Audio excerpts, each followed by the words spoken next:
30th na nga meeting sa aton nga New Testament chronological survey series, okay? Kada bla mag-intro bla ay gakabat sa gawin need nga explain kung anong chronological. I mean it only means that we are following the events in a chronological manner. Kaya mayara man niya series sa New Testament yung canonical mo. I mean, let's say for example, kung ang context na si Bongbe, let's say this is a Sunday sermon. Kung Sunday preaching nisa, what is more appropriate if you're a pastor preaching on Sundays is to do canonical series. Right? Matthew 1 to Matthew 2, 3, 4, 5 asa matapos.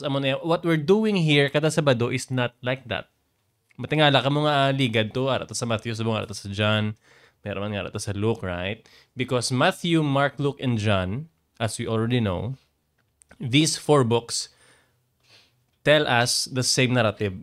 Okay? It tells us of the events from a little bit before Jesus was born, and then hasta si Christ na crucified na resurrect.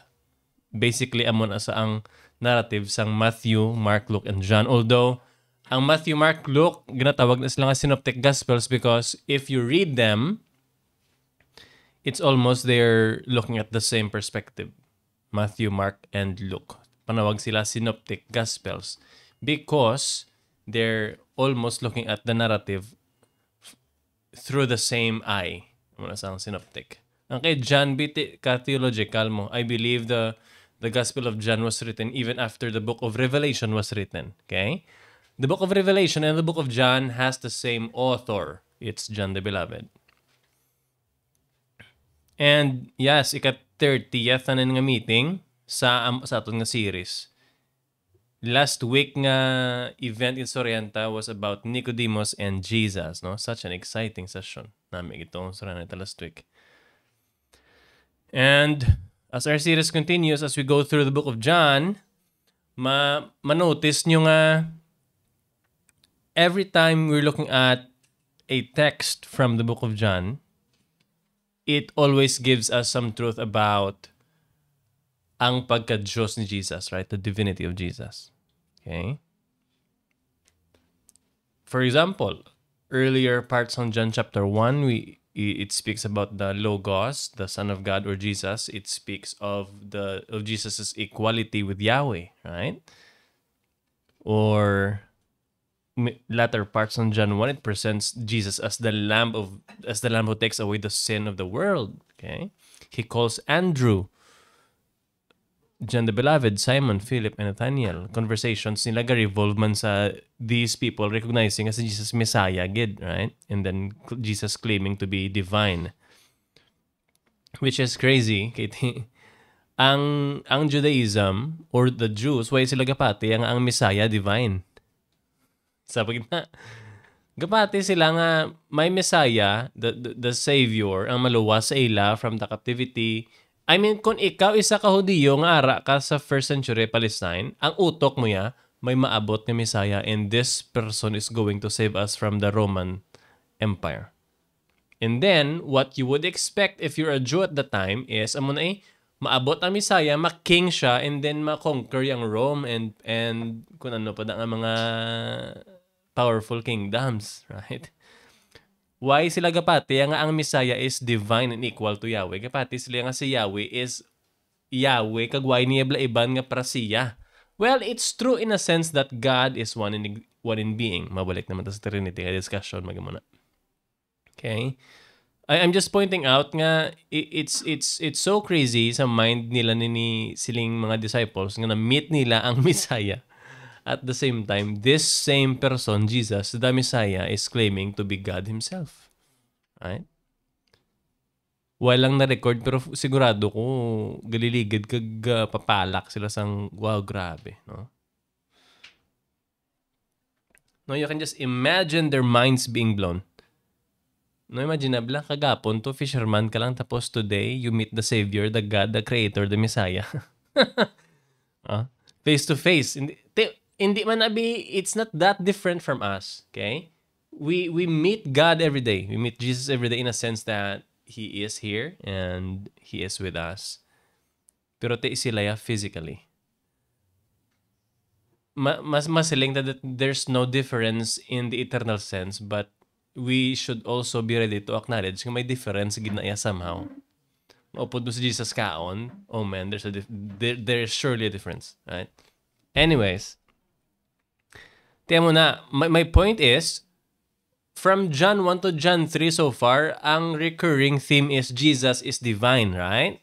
Kaya tiyan mo nabing theme sa book of John mo, the divinity of Jesus. Tonight, we'll cover John 3. I mean,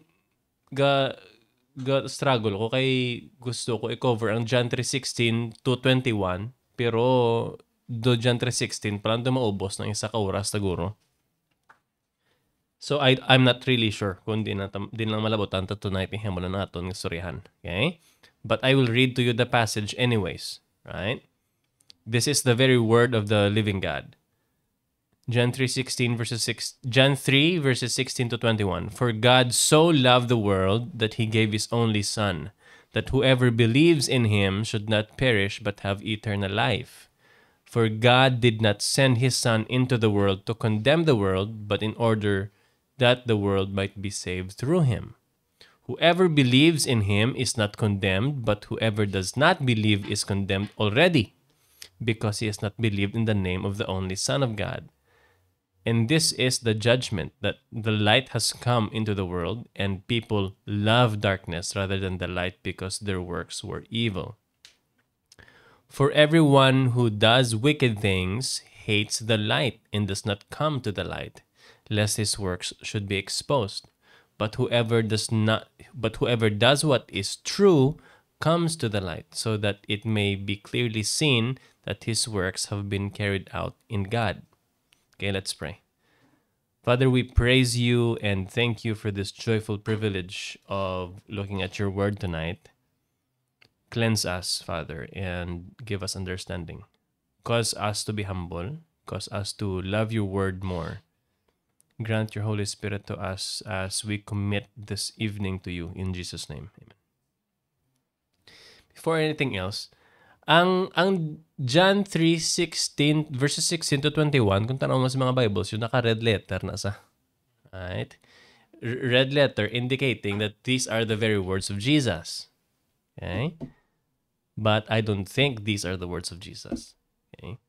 I think, and I believe, nga comments yan ni John sa narrative before sina. Dumduman yung Sorianta last week, John chapter 3 verses 1 to 15, the conversation between Jesus and Nicodemus. I believe, and together with some scholars, nga ang verses 6 to 21 niya, these are John the Beloved's theological comments about that conversation. Okay? I mean, ang akong reasoning behind, kiti, kung panilagan mo ang verses 16 to 21, the way the words are being used, like the Son of God, His only Son, His Son, ang amo na klase frequency, intensity, bla, it doesn't sound to me nga si Jesus ang gambal na. Kung matiibla, for God so loved the world that He gave His only Son, that whoever believes in Him should not perish but have eternal life. For God did not send His Son to the world to condemn the world. Whoever believes in Him, the name of the only Son of God. It seems to me nga si John niyang gambal sini comment yan niya sang Soriano ni Nicodemus ni Jesus. Kay kulang taon mo the verses 6 to 21 it siling nila si Jesus kuno ang naghambal, pero Jesus is referring to himself in the second person, and he is referring to Yahweh as God. Pero kung lang taon mo ang bilog in New Testament, every time Jesus speaks of God, he uses the phrase, my Father. Okay? Gagamit mo sa word nga God, pero lang gadyaw, hindi mo makita ang same intensity frequency nga sa 16, 17, 18, 19, sa 6 ka verses, ang mo ginibla ka sulit-sulit ang God, His Son, the only begotten Son. That's why.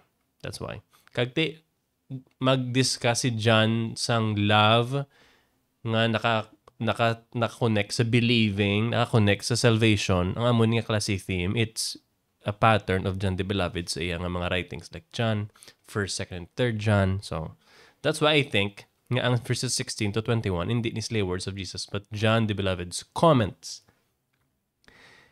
It almost doesn't matter either way, okay? Kaya whether or not those are John's comments or Jesus's words, we're talking about the divinely inspired word of God. It carries the same authority over our lives, okay? Whether or not si John to naghambal or si Jesus, it's the same word of the living God, okay? Pero it will matter in a sense nga kung mag-observe ka kung paano si Jesus mag-argue against sa mga religious leaders, mas ling ka-genius kay Jesus magsurya. So maybe sa amuning nga sections on John chapter 3, hindi mo magamit ang word nga from the lips of Jesus himself. Maybe hindi mo na maybe you don't want to use that, right? So observe. I mean, sang sige ko ba, sa mo na isling ko naka-red letters sa Bible ko, pero it seems to me hindi ganyan. And I found out na may mga scholars man gali nga say man ginaman ko gani ang seminary teacher nga friend ko from Malaysia, sila nga mas mas lean man siya towards nga John's comments rather than Jesus's words himself. Ay mamatter pag siguro in a sense nga hindi ka pwede makasiling nga siya na naghambal pwede na naghambal.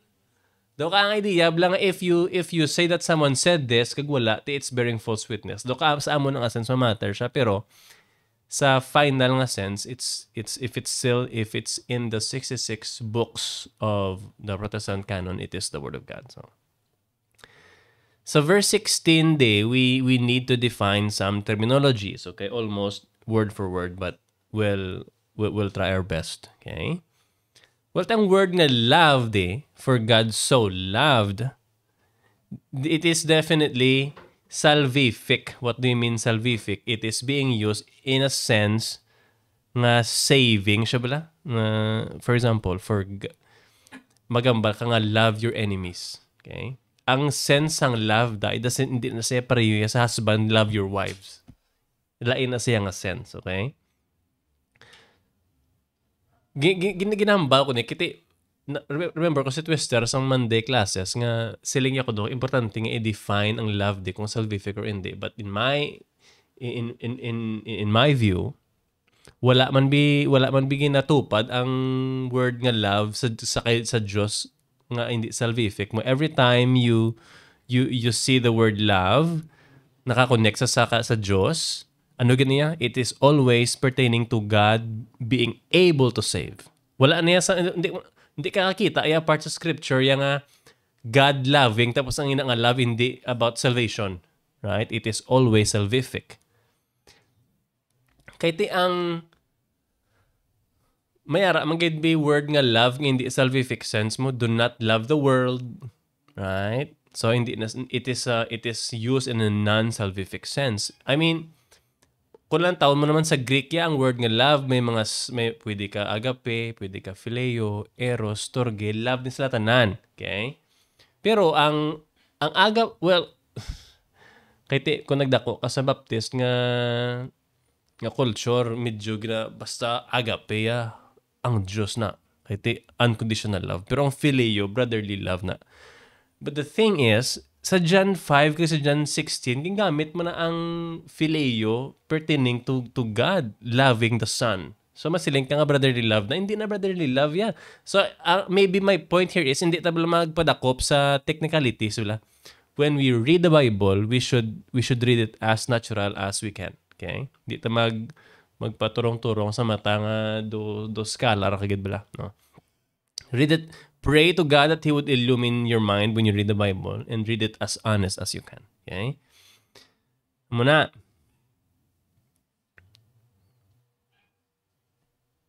Well, obviously, ang session tani dapat why niya siya naka-design nga daiban tang each verse amo gini mo. Pero since John 3:16 is I would say the most misunderstood text in history, so it deserves that we talk about it seriously, right?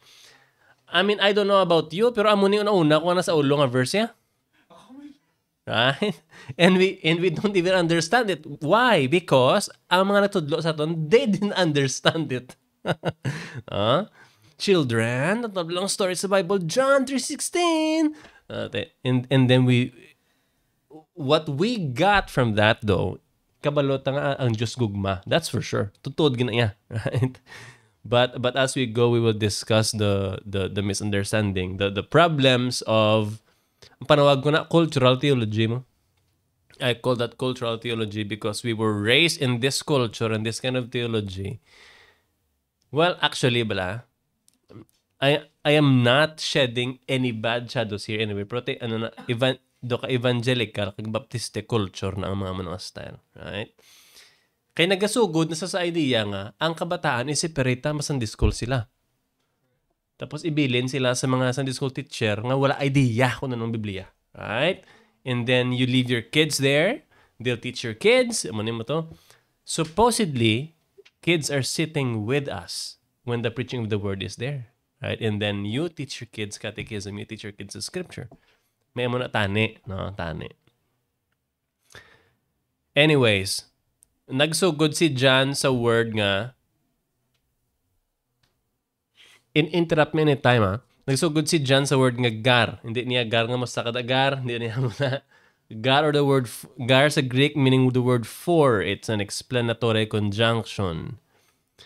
Meaning, si John sa verse 16, he is telling us the why about, ang why, kung nga abla, nga, John is explaining to us the why of the section above. Ano ang section above John 3:16? John chapter 3 verses 1 to 15. Right? Ang conversation ni Jesus. Damdaman niyo to? Nga si Nicodemus nag-sneak out into the night and then, well, we spent an hour last week talking about that. Amazing narrative. The millionaire dude, no? Anyways, ang ginamin din ni John the Baptist is, ni John the Beloved is, why did Jesus have to die for these rebellious enemies? Doon naman nyo, ang gingamit ni Jesus nga analogy kay Nicodemus is Exodus 17 nga ginpangkagat sila sa manog tapos the brass serpent is lifted up. Kung sino magtulok sa brass serpent, maluwas. Right? Ang ginpang kagato sa manog, mga rebelde itong halin sa Egypt. So, why? Why would God even save them? Ang idea, bala nga, si ginsog po, amo ni ang comment ni John sa amo to narrative is John the Beloved telling us nga amo niyo pariyo kamo to si ila. For God, no? John is telling us the why of the narrative above. Nga no? Ang word ba lang so for God so. Ang word ba lang ang word nga so it means a manner of, okay? It's the way of. So if you're going to transliterate that, God loves the world in this manner. Okay? Mayara bala God loving the world sa amuning pamaagi, okay? Pertains to the manner of loving or God loving in a certain way.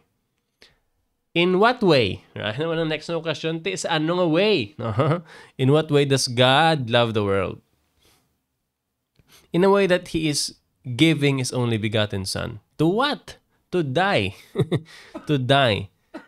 Ang hambal ni Jesus pala sa verse 14, last week na naging storyahan, nga gubaan yung temple and on the third day I will raise it up. Ginambal niya na kay Nicodemus. Pertaining, of course, after ito gintabog to hundreds of thousands of people, ginambal niya. He would be lifted up or crucified. Okay? Ginlike ni Christ ang iya nga self sa manog sa wilderness. Kaya ang natabo to, sang sige sila kumod, ginpadalaan sila sang Diyos ng damo-damo ang manog, right? Tapos kalamatay sila, gaanto sila sa kasakit. Si Moses naman ni pobre, nangamuyo naman sa Diyos, luwasa man sila, Lord. No? Bisan sulit-sulit, nanluwasa sila, Lord. Hindi maluoy ka man sila. Basically, ang petition ni Moses niya, you're a faithful God, be faithful to them, to your promise, nga luwasan mo sila, no? Kaya interesting, no? Moses knows who the sovereign God is, pero he prays that way. Right? And I mean, sa series naman ko na Tuesday sa prayer, yeah, it is a call for us to pray that way also. Okay? Masiling ka nga, kahit ko ng premise mo ka lang ng Diyos sovereign, masiling ka, kabalo naman ng Diyos ang brown niya. Let's not pray. No? The same way, kung ikaw sa lawayan ka nga bata, kabalo ka na naiya sa brown sang tatay mo, pero gapangayo kagapon na mga idea bala nga it speaks of intimacy. And prayer, sa lives ng Christian, kinanlan na. We don't pray because we ask for our needs only. We pray because we need prayer itself. Kaya kung hindi ka bala interested mag-pray bla, ambot kong Christian game mo yan. Huh? Prayer, lifeline niya. It's a lifeline. If you find prayer to be boring or occasional, you should examine yourself. Not sa ano nga manner, and because God so loved the world, John here is telling us that God is loving the world in a certain way. In what way? By giving His Son to die. Right? Now, ang world it definitely doesn't mean every single human being in history. Okay? Let's talk about that. I think amo ni pinaka-importante istoryan mong word ng world. No, kaya pagkitsinditan niya palangga sa Diyos ng bilog kalibutan. Wow. No? Wow. That is not true. Okay? We know this for several reasons. Okay? If God loves, He saves, right? Hindi man pwede nga palangga ka sa Diyos tapos pampaimberno kaya? It doesn't make any sense. If God loves, He saves. And we know that not everyone is saved. Sundan yung logic ko ha. Romans 9, there are those who are prepared for destruction. John 17, siling ni Jesus, I don't pray for the world, but for those whom you gave me. And a lot of countless texts that pertains to the same concept. Why na tayo time i-cover na lain naman ang Biblia, the Bible is full of antithetical phraseologies when it comes to salvation. May sheep, may goat, right? May wheat, may tares. My children of God, my children of the devil. Meaning, not everyone is a recipient of God's love. Dira pa lang daan, wala ta pa na-explore ang text gid masyado. Logic tells us that not everyone is going to be saved and not everyone is a recipient of God's love. That is why we don't tell people that God loves you. Mahilig na magamon mo. For example, because may depressed na nga friend, okay, plangga ka sa Diyos. You don't know that.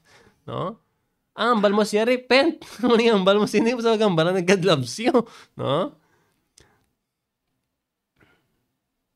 Is that so surprising to hear? No? I don't think so. Surprising asa if we've been taught of a wrong idea of God's love. Okay? Balo ka mo, anong matabo if we interpret the world here as all human beings? Let me tell you what's gonna happen. Ang matabo sinada, ang God's love, potential Potential na sa. Nablang, pwede ka man maluwas, pwede man hindi. Pindi mo. Amo nang gwa sina. Right? And amo ni sang ginapatihan sa aton nga mga Armenian brothers and sisters. Which is absolutely and totally 100% false. Okay? Hindi tayo tolerant sina iya. Do we consider them our brothers and sisters in Christ? Sure. No problem. Do we think they're wrong? Not only we think they're wrong, we know they're wrong. Umuwi na da sa. No?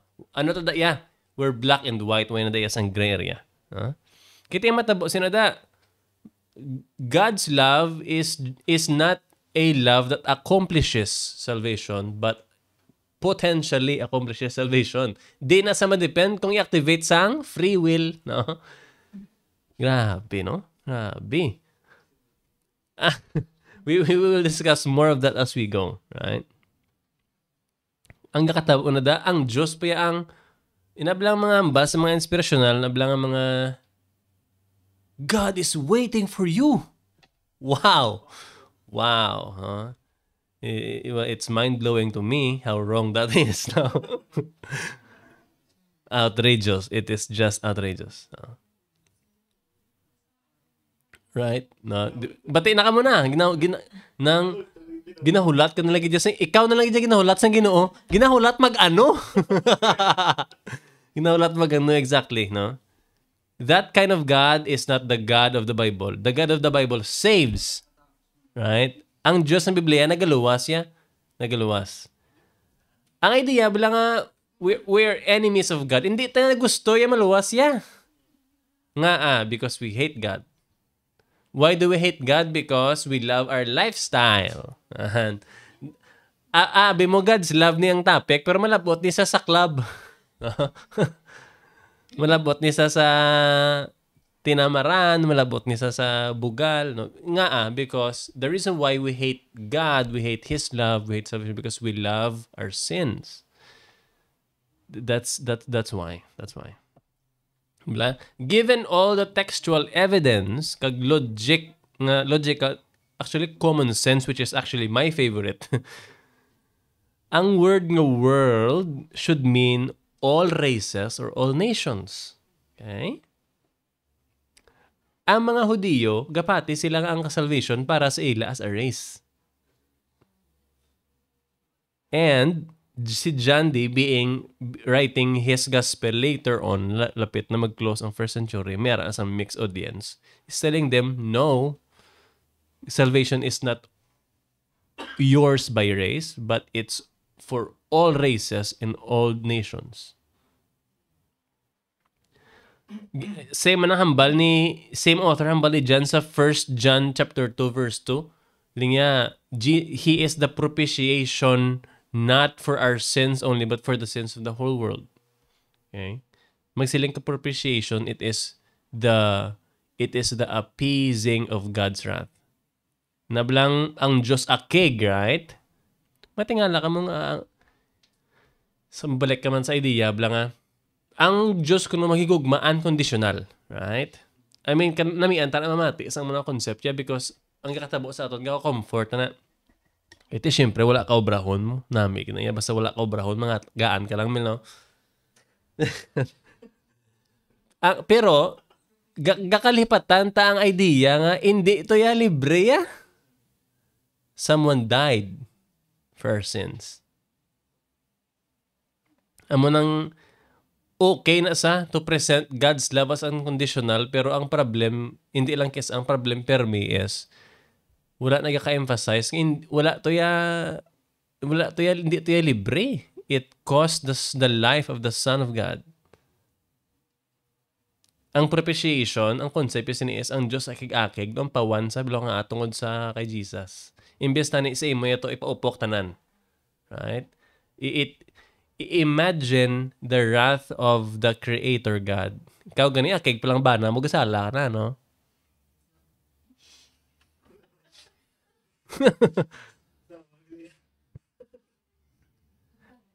Anger is not a good thing in a sense nga it troubles the soul.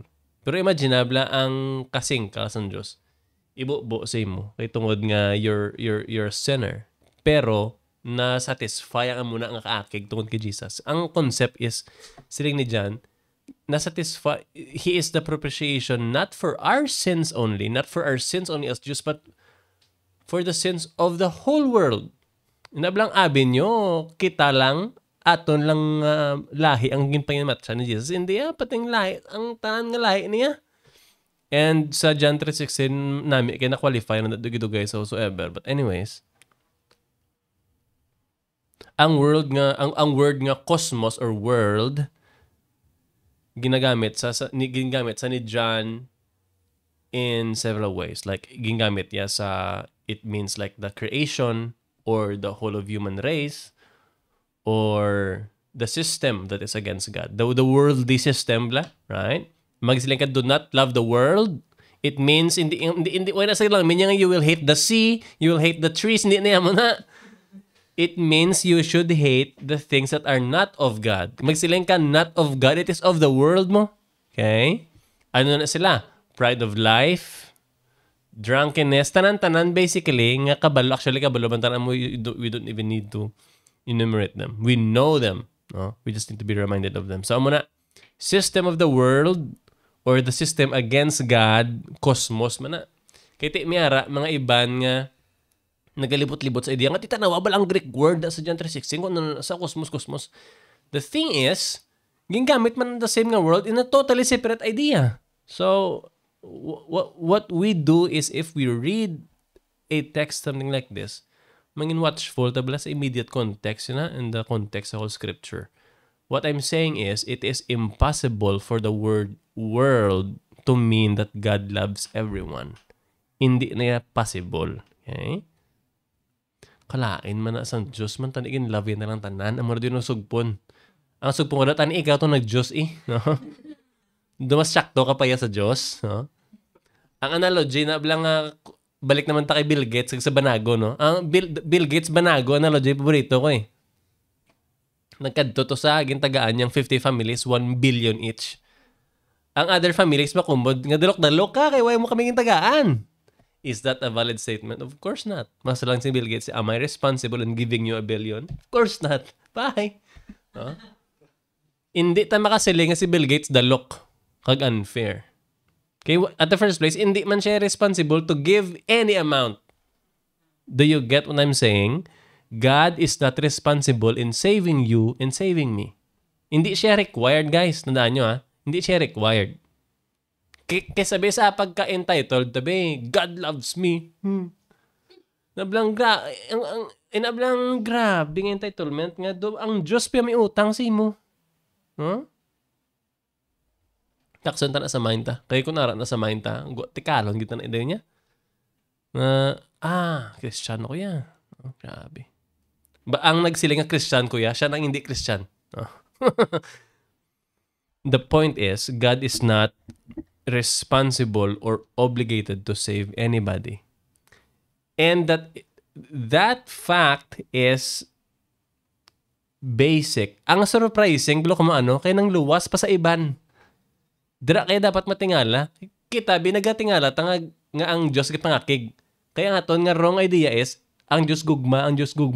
Gakapurog, gakablas ang idea nga God is love.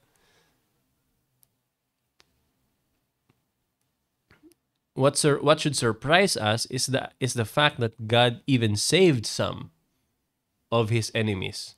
Literal nga enemies. Yung luwas siya. No? Ang word naman di nga gave, no, for God so loved the world that He gave, may mga nagasiling inferior sa kaginhatag lang sa. God gave, mga nagtag lang sa ito mo. Meaning, gamay sa nga God.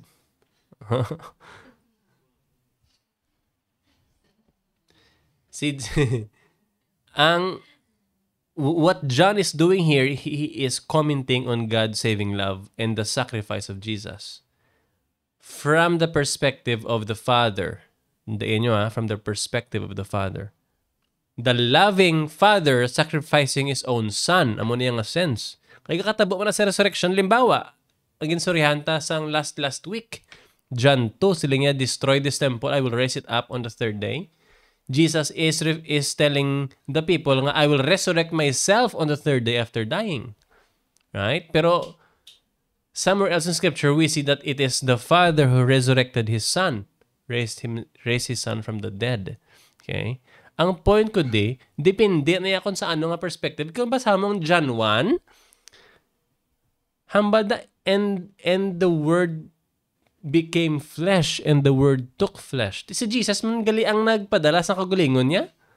Diba la? Do you see what I'm saying? Hambali pag sa Philippians, He emptied Himself. So it really depends kung sa diin nga perspective ginapaagi sa author. John here, sa John 3, he is emphasizing that ang gugma sang Diyos naglabot sa punto, ginhatag iya nga own Son. Sa amo na nga sinsinsyendihon ta na nga He gave His own Son. Pero it doesn't mean nga si Jesus to ya do bula nga ginhatag nga way gid nulungong. Right? Because the Scripture also tells us that He Himself was willing to be given. Okay? So unto kaunta na sang idea ata mo gipanghatag lang sa way kita. Hindi niya mo na. What John wants us to understand here is God loves His people so much that it took Him to give His own Son to die. Amo lang purpose na dapat ni gani dayaw no pang amay sini no. Instead of pangitaan mo yung buho yung anak, no? Sala nga paminsaro na. The loving father sacrificing his own son. Okay? Ti ang bigaten pagidi, the word bigaten. Ti ang bigaten sa Greek monogenes, it means unique.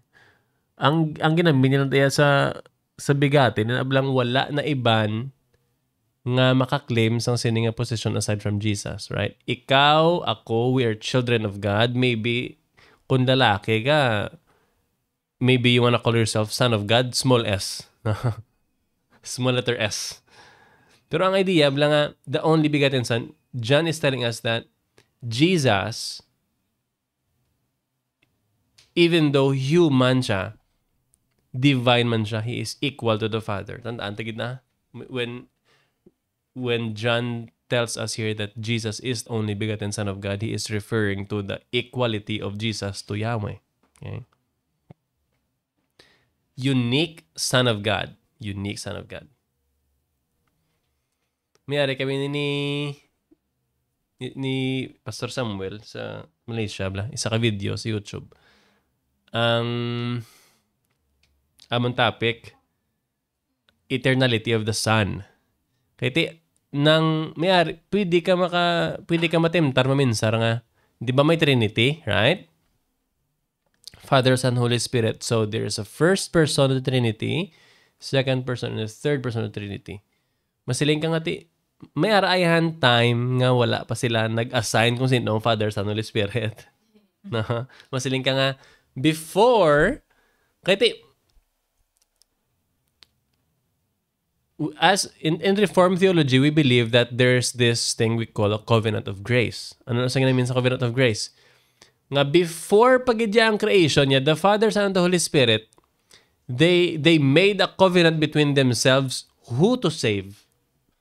Dito pa lang gindikri na nila yung sila ning luwason tao. Kag sa amo ning pamaagyo. Right? Pero kung ang utok mo bala, mahilig ka mag-explore bala. Let's say, for example, you're gonna use logic on that.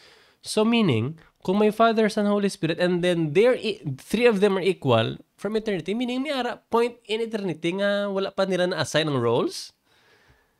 The thing about that is, hindi na siya mag-stand. Kaya ang concept ng only begotten Son of God, eternal na be. Ambot silingon niya, if Jesus is begotten of the Father, if he is the unique Son of God, he is eternally the Son of God. Ambot silingon niya, there's no point in eternity hindi siya Son of God. There's no point in eternity that the Father wasn't the Father. The Father always is, always was, and always will be the Father, the same man as the Holy Spirit, kag the same man as the Son of God. So there you go. Begotten doesn't mean, kaya ang concept, yung physical concept ng begotten, mo, si Christine ginbigati si Loki, si Levi. Okay? It means, kung si Christine human being, which I don't doubt, amot silingon si Loki, si Levi, human beings mo na sila. Right? So, kung kwaon mo naman sa mo ng angle, if the Father is divine, ang iya nga only begotten Son, divine man no? Equal man sa iya. So, doka mo na, idea. Tapos, ang whoever believes, ginagamit na sa nga bullet or free will, tamo whoever, it is simply not true. Okay? Kung lang tawon mo ni sa Greek, ang whoever believes and whosoever believes, ang iya nga pag-phrase ni is the believing ones. For God so loved the world that he gave his only begotten Son, that those who are believing will not perish but have eternal life. Kaya nang kapila ko na yung batian niya sa unaya, nga, no, whosoever, therefore, decide na bala. No? Decide na, tamo, whosoever, biskan sino, no? Ang pag-interpret nila, biskan sino. Why sila kabalong, whosoever, why ito yung nasa Greek, English niyang word. No? You either accept this or not. It's up to you. No? what a preacher must do, I mean, mamangkot ka mo ti. Ang sa mind of lang nga grabe mo naka-harsh yung mga realidad. Mamangkot ka ti. Ano galing Abraham sang preacher? Abraham mo itong John the Baptist to repent, no? Repent. Ang idea wala sang if you wanna preach the truth, i-announce mo sa tao ya kung sino ang Diyos, kung sino si Jesus, ano ginubran ni Jesus. Hindi mo sila pag-anggaon nga ba, God loves you. Huwag ka kabalo, they love themselves too. No? God has a wonderful plan for you. Asat niya, may wonderful plan mo ko sa kabuhi ko. No?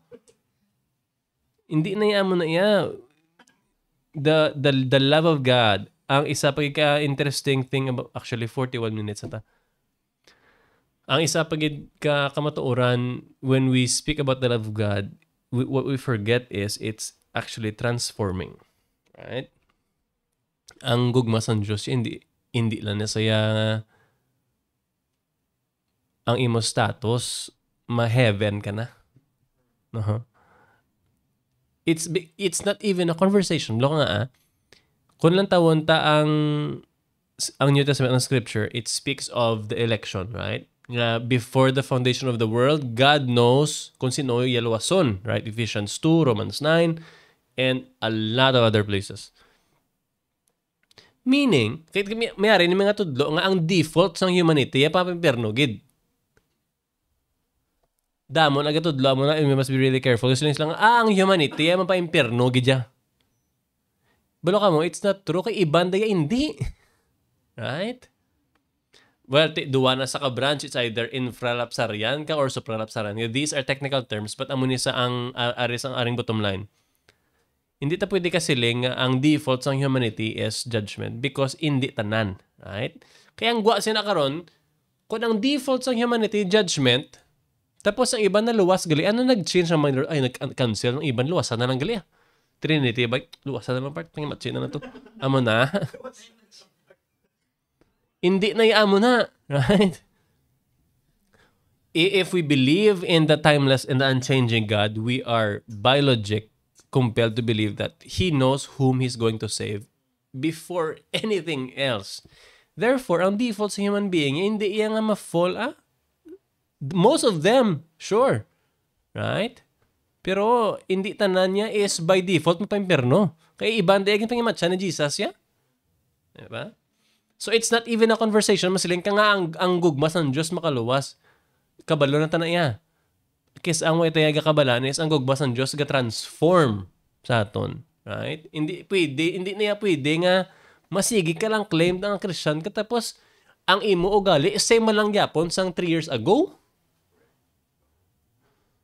Ano na yun? No?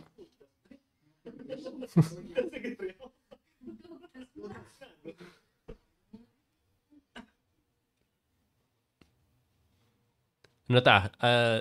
Ang presingin pray tab lagi na we must be every time we approach the Word of God, we must be truly humble, right? We must nablang kaya we approach the Word of God, we approach Him in prayer because we want to gain something we don't have, right?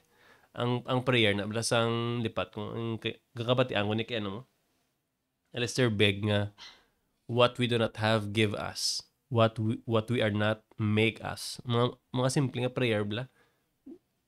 Nga when we talk about God's nami ko ni kay Paul Washer nga ang idea sa utok kag sinampaw. Nablang, hindi pwede nga ang Diyos gugma tapos hindi man sa hatred. I mean, in a sense nga, if God loves, He must also hate. Right? Masiling ka nga, I love children. Pero ano ka? Pro-choice ka man. You also love abortion. Hindi pwede, right?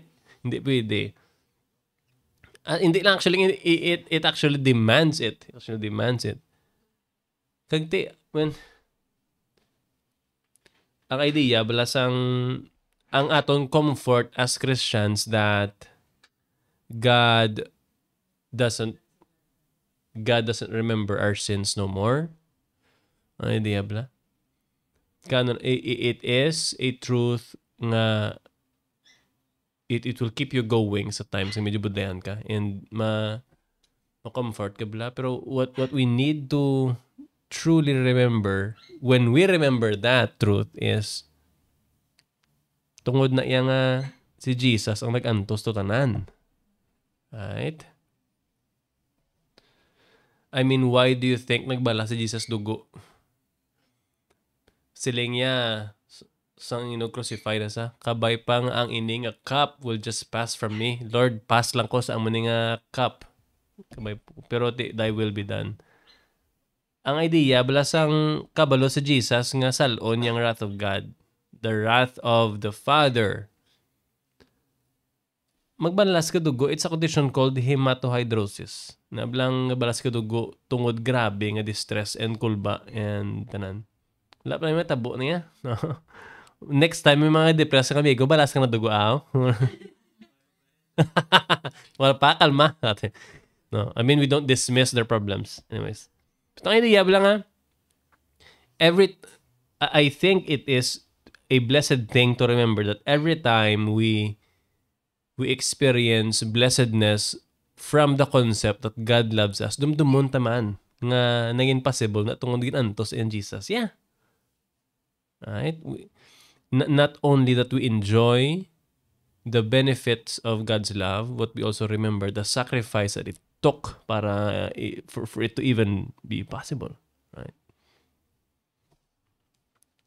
Kaya unless we don't fully accept nga ang kaakig sang Diyos ginsalo ni Jesus, ginpangimatyan niya kato, kaya actually wala na sa mga obraya para si mo, not your husband. Sure ko na yan. Ako hindi ko mangimatay para sa asawa ko when it comes to mas sinasabi nga, Edmar, it's either you're going to hell or your wife. By wife, matik na yan. Bahala ka da. No?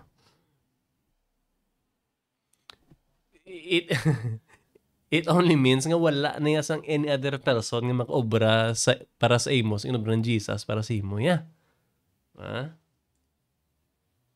So we should meditate on that as we as we encounter God loving the world. We should also emphasize the sacrifice of Jesus nga naging possible na sa, right? Kahit ang kakatabo arin na ta. Ang kakatabo bala nga if we think that, and I need you to listen closely, if we think that Jesus died for everyone and that we know nga hindi man everyone maluwas, we are insulting His sacrifice. Right? Do you really want to do that? Ba? Na-insulto mo sacrifice ng Jesus ya. Kaya kung yung pangimatyan niya nagari si A, kag si A na pa impyerno, ay naano man itong palansang sa cross. Kulang lansang, groy. Ano na? Kulang sa hanot? Kulang sa dupla? Nga nagpa-impyerno, pato sa yaman, abi kung yung pangimatyan mo to sa? Bla? Do you see what happens if we believe that God loves the whole world? Amo nang matabo sina, we are insulting the finished work of Christ. Iban bigyan na pa mag-ano mo, minor differences, mo to. We don't see the weight of that, right? Nga it is a blasphemous claim to say nga napatay si Christ para sa tanan. Okay? Because we know that may mapampirno gidya, and why ito yan napatay si Christ para sila? Because if Christ died for everyone, wala unod ng impyerno.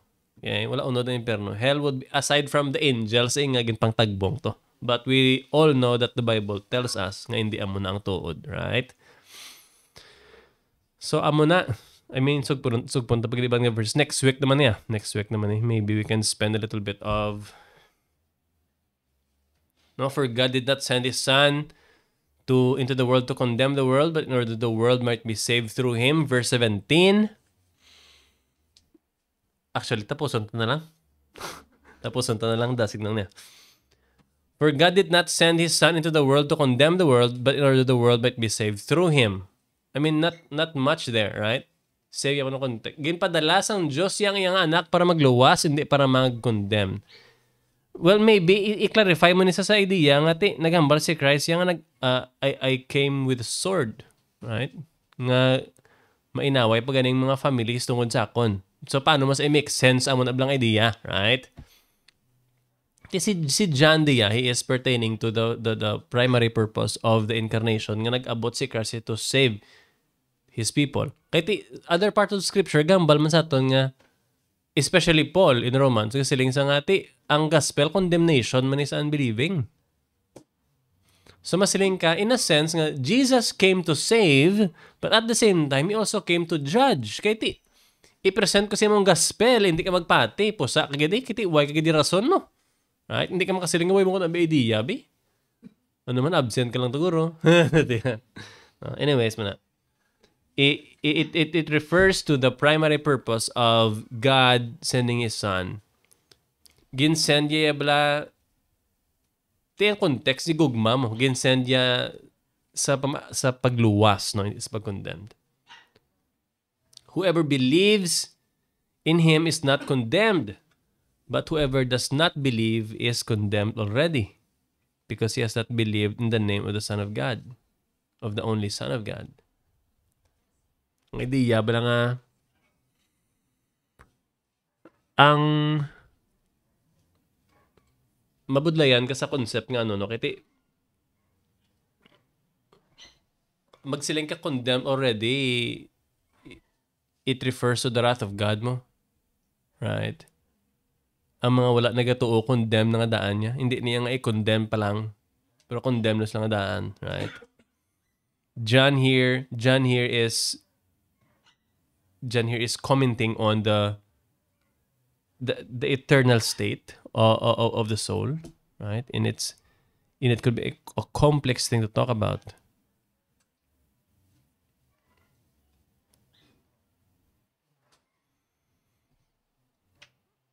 And this is the judgment. The light has come into the world, and people love the darkness rather than the light because their works were evil. Miyan ko ni si Paul Washer sang analogy nga ang makasala daw mga tanga ni sila sa dalom kahoy. Kapag bukas mo bla sang kahoy, gasala panago mo na kami suga bla. Sila na tani oy di tanga no.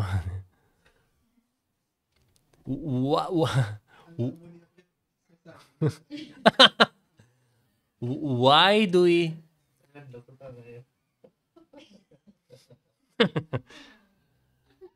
ang idea, why budlay sa ano no? Pero prayer, fellowship, scripture, these things ginabatol tani sila yung gustuhon ta sila, right? I mean, we know that as Christians, it should be by default that these things are pleasurable to us, and they are, right? And they are, pero sa aton nga flesh may araga exist, may reality gid nga ginabatuan mo yung, no? Bisan way kagana kadto lang no?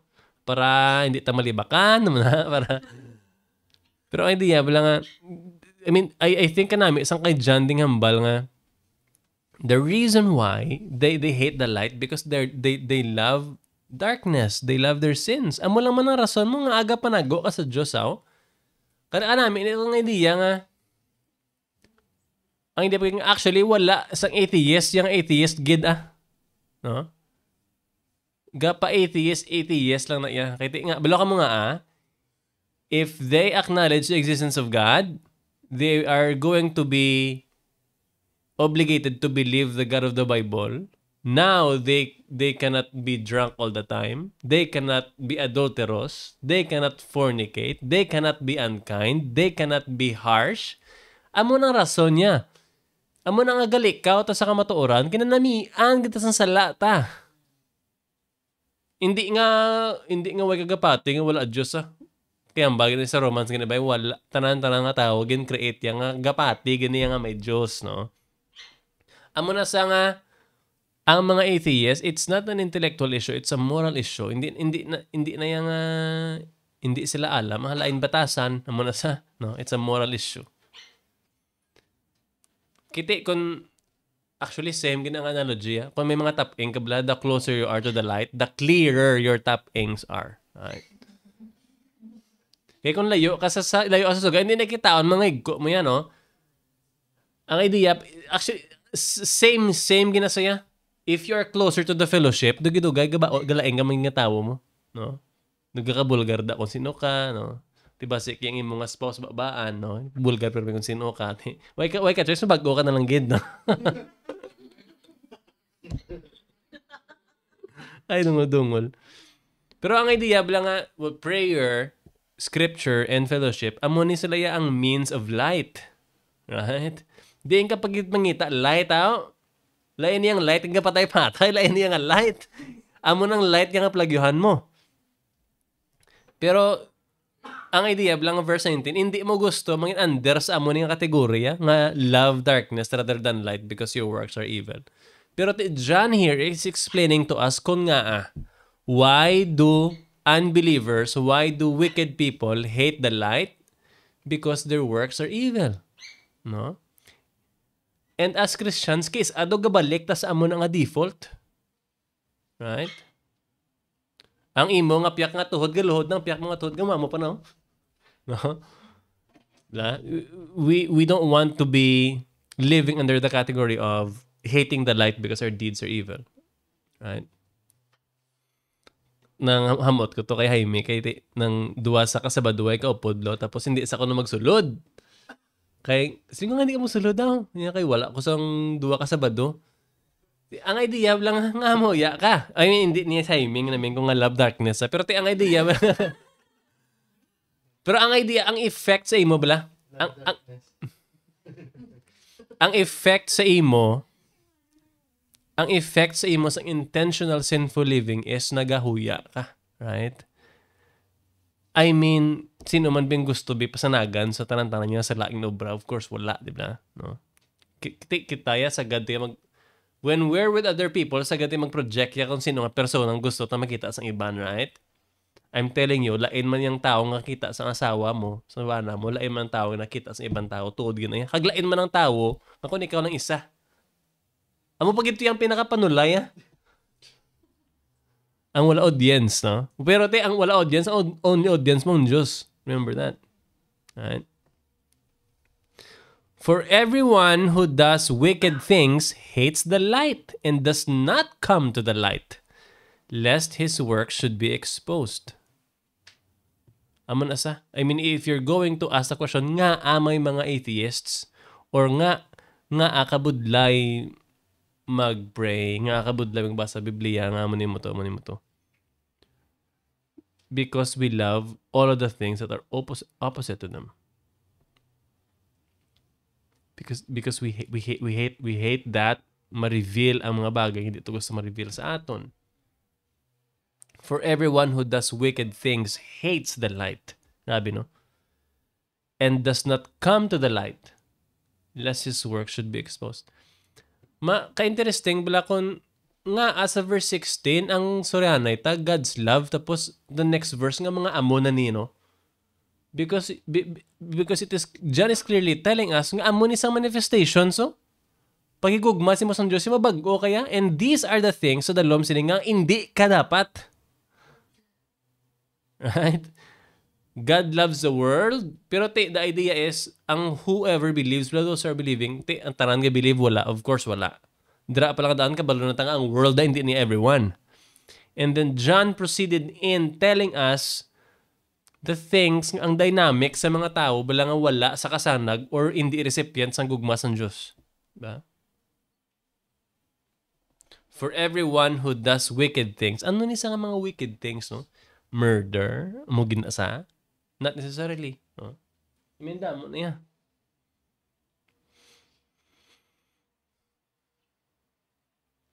For everyone who does wicked things hates the light and does not come to the light lest his work should be exposed. But, verse 21, whoever does what is true comes to the light. Right? I mean, tani, no? We should always remember that it always takes a miracle for us to even manifest Christ-likeness, right? May mga gatudlo and nagasiling ang sanctification kuno it is It is God and you. Kay ti ko na luwas ka na dapat maningwa ka man sa good works. It's not false in a sense nga may responsibility ang Christians to do good kay ti amon as ang resulta sa kaluwasan. It is the inevitable result of salvation, transformation, right? Pero wala kaya gakatinluan sina, no? Wala kaya points da. It is the Spirit that cleanses you. And that results in you doing some good in this world, right? Whoever does what is true comes to the light, so that it may be clearly seen that his works have been carried out in God. Diba?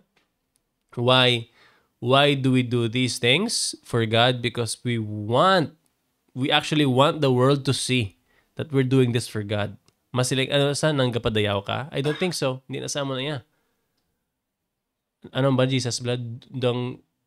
Kung mag-obra ka good works, ang resulta sina is you're being a light to the world, and then the result is actually them glorifying God. Right? Amo na sa? Diba? Minsan nataka oraso. Pero ang siguro sa sininga portion sa atong session is ang focus sa kung paano ta intindihan ang gugma sa Dios bla, no?